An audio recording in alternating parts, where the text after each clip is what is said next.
Good evening to all. Today we are going to see about the flame emission photometry. It's used to find the components present in a sample with respect to the flame color. This is a basic principle of this flame emission photometry. The flame photometry, more accurately called the flame atomic emission spectrometry. A flame photometer is an instrument used to determine the concentration of certain metals ions, among them sodium, potassium, calcium and lithium. These all the ions give a different color flame. The flame photometry is based on the measurement of intensity of light emitted when a metal is introduced into the flame. What is the principle of this photometry means? When a solution of metallic salt is sprayed at a fine droplets into the flame. Due to heat of the flame, the droplets dry, leaving a fine residue of the salt. This fine residue converts into neutral atoms. Due to the thermal energy of the flame, the atom gets excited and thereafter return to ground state. In this process of return to ground state, the excited atoms emit the radiation of specific wavelength. This wavelength of radiation emits is specific for every element. The wavelength of the color tells what the element is. This is a qualitative process. And the color's intensity tells us how much of the element present. That is a quantitative process. Next we go for this is the absorption and emission process. The absorption means the electrons absorbs the energy and emit the and go to ground level to upper level. And here we see that the electron from the higher energy level to ground level and it emit the radiation. This is the absorption and emission process. Here this is the instrumentation for the flame emission photometer. Here see that this is the image of flame photometer used in a lab. Next, the schematic representation of the flame photometer. Here we see that this is a schematic diagram of this flame photometer. Here we see that this is a sample and this is a fuel gas, oxidant and nebulizers on burners, and here create on flame and lens, filters, photodetectors and amplifier and reader devices. These are the components present in a flame photometers. Here we see that the sample is injected into this nebulizer, and this here the nebulizer is used to mix the fuel gas, oxidant and this sample, and it's create some amount of fuels and it's to be burned by using this burner. It's create a different flame based on this sample. Then the flame light is to be analyzed by using this photo detector. And what is the use of these lenses and filters is used to remove the unwanted wavelength of this light beam. And then the photo detector is used to convert the light energy into the electrical signal. The output of this photo detector is very small, so is to be amplified and that output is to be read out. The major components we see that the sample delivery system, source, monochromator, detector and readout devices. These are the main components of this flame emission photometer. Next we go for this is a flame emission photometer. Here we see that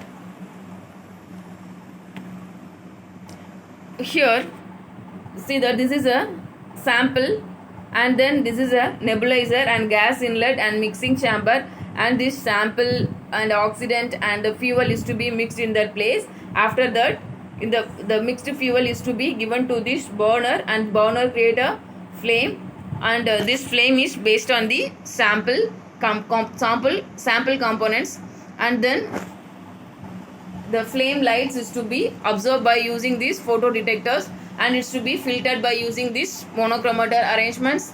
Then the photo detector is used to convert the light rays into the electrical signal. Then the small amount of electrical signal is to be amplified by using this amplifier. Then that output is to be read out by using this readout devices. Here, under constant and controlled condition, the light intensity of characteristics wavelength produced by each of the atom is directly proportional to the number of atoms that are emitted energy, which in turn is directly proportional to the concentration of the substances of interest in a sample. Various metals emit the characteristics color of light when heated. Here we see that what element is to give the different element give the different color of flames. Here we see that the sodium element is give the yellow color. And the potassium is give the violet, and the barium lime green, calcium orange color, and lithium red color. These are the representation of these elements.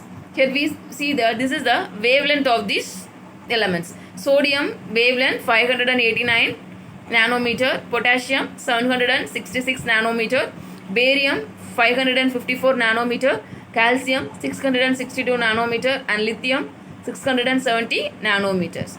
These all represented in a flame.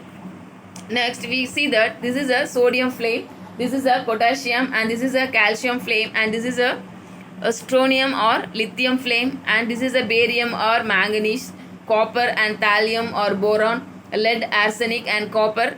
These different elements have a different color of flames. Used to be different color of flame used to be identified by using this photo emission photometry. Here we see that nebulizer, flame, burners, mirrors and slits. These are the components present in a flame emission photometer. Next we go for nebulizer. This is the component of sample delivery system which breaks up the bigger liquid droplets into smaller liquid droplets. Here we see that this is a nebulizer. Here what process is done in that nebulizer? The bigger liquid droplets to smaller liquid droplets. The process of conversion of sample into the fine mist of finely divided droplets using jet of compressed gas is known as the nebulization. Types of nebulizer. Here we are using three types of nebulizers: the pneumatic nebulizers, electrothermal vaporizer, and ultrasound nebulizer. Pneumatic nebulizer, the cross flow, concentric tubes and fritted disc and bagneton. The concentric tubes, the liquid sample is sucked through the capillary tube. Here the liquid sample is to be sucked to the capillary tube by the high pressure of jet of gas flowing around the tip of the capillary. The high velocity breaks the sample into the mist and carries it to the atomization region. The high velocity breaks the sample into mist. Here the high velocity of gas is to be used to breaks the sample into the mist. Cross flow. Here we see that the jet streams flow right angle to the capillary tip. It's used a high speed stream of gas perpendicular to the tip of the sample capillary. Here we are using the capillary arrangement is used to split the atoms. And the babination. The jet is pumped through a small orifice in a sphere on which a thin film of sample flows.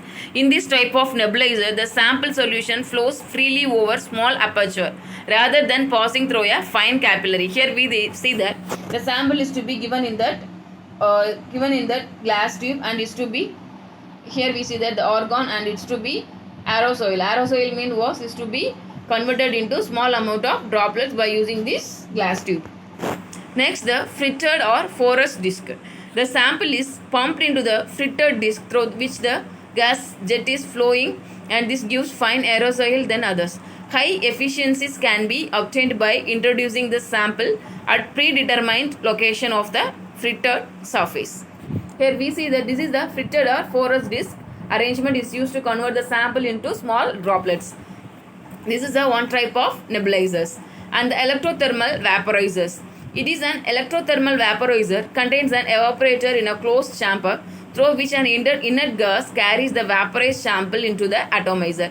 Here the sample is to be vaporized by using this electrical energy. Here we see that give the power supply, and the sample is to be vaporized by using this electrical energy, and that output is given to this atomizer. This is a method for electrothermal vaporizers. Then ultrasonic nebulizer. The sample is pumped onto the surface of the vibrating piezoelectric crystal. The resulting mist is denser and more homogeneous than pneumatic nebulizers. And here the ultrasonic nebulizer and the piezoelectric crystal is to be used to break the atoms. This is a best method to convert this small sample into small droplets. This resulting the mist is denser and more homogeneous than pneumatic nebulizers. The zones of flame. Here we see that we create a flame by using this burner. The flame is representing the different kind of this. Here we see that secondary reaction zone, and the intercornal zone, and the preheating zone, and the primary reaction zone, and the pre-mixed gases and the fine droplets of solution. And it's only the creating the flame. That here we see that the flame is to be in different sides: the primary reaction zone, and the preheating zone, and intercornal zone, and the secondary reaction zone. The requirements of flame: it should have proper temperature. The temperature should remain constant throughout the operation. There should not be any fluctuation during burning. These are the requirements of flame. The functions of flame: to convert the analyte of the liquid sample into the vapor state, to decompose the analyte into the atoms and simple molecules, to excite the formed atoms, free atoms, simple molecules to emit radiant energy. Next we go for burners. What is the use of these burners? The burners is used to create a flame. The Mecker burner, total consumption burner, premix of laminar flow burner, and Landgraf burner, and shielded burner, and nitrous oxide acetylene flames. These are the different kind of burners we are using in the photo emission, the flame emission photometry. The Mecker burner. This burner was used earlier and employed natural gas and oxygen. Produces relatively low temperature and low excitation energies. These are best used for alkali metals only. Nowadays it is not used. This is the Mecker burner. If this image we see that this is a Mecker burner. Nowadays it's not to be used. Total consumption burner. In this burner, fuel and oxidants are hydrogen and oxygen gases. The sample solution is aspirated through a capillary by high pressure of fuel, and the oxidant and burned at the tip of the burner. Entire sample is consumed. Here we see that the burning process is done in the tip of the portion. And the premix or laminar flow burner. Here we see that this is a diagram for this laminar flow burner. In this type of burner, the aspirate sample, fuels and oxidant are thoroughly mixed before reaching the burner opening and then entering the flame. There is high loss of sample as large droplets are drained out. Here we see that the flame is to be created after the mixing of this fuel. So the sample is to be losses. 90% of sample is to be lost in that method. Next, the Landgraf burners. In this sample, an air is mixed in a chamber. This mixed composition is sent to the fuel nozzle where it is atomized. Here the sample reaches the flame is only about 5%. Here the sample reach the flame is only about the 5% of sample is to be reached in a flame. And the shielded burners. In this flame was shielded from an ambient atmosphere by a stream of inert gas. The shielding is done to get a better analytical sensitivity and quieter flame. Next, the nitrous oxide and acetylene flame. These flames were superior to other flames for effectively producing free atoms. The drawback of this is high temperature reduces its usefulness for the determination of alkyl metals, as they are easily ionized and intense background emission, which makes the measurement of metal emission very difficult. Here we see that the fuel, oxidant and temperature. The natural gas.